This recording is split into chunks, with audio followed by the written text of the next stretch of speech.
ស្រីឆ្លើយម្ដេចប្រងើយមិនឆ្លើយសាស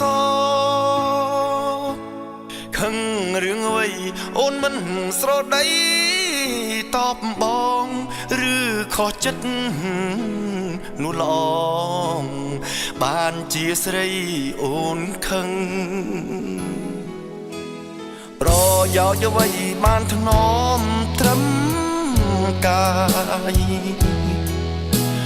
បើចិត្តអូននៅឆ្ងាយគួរក្តីរំពឹង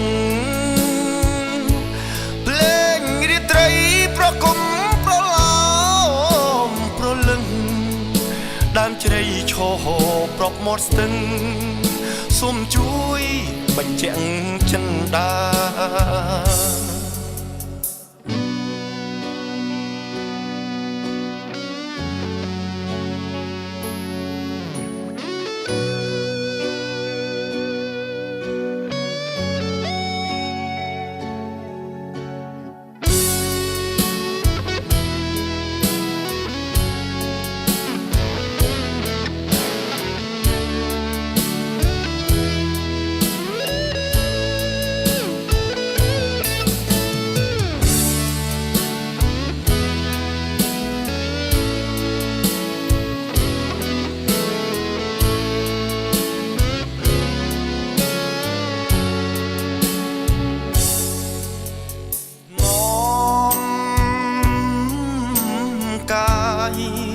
តែឆ្ងា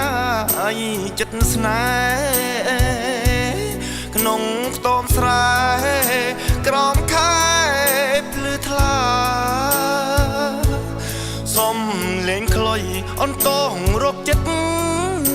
ជីវ៉ាបើចិត្តមិនមេត្តា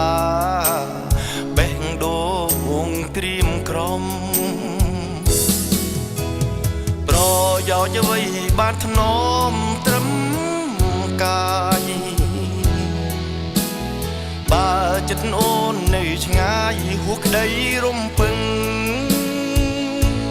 ភ្លេងរាត្រីប្រគំប្រឡំប្រលឹង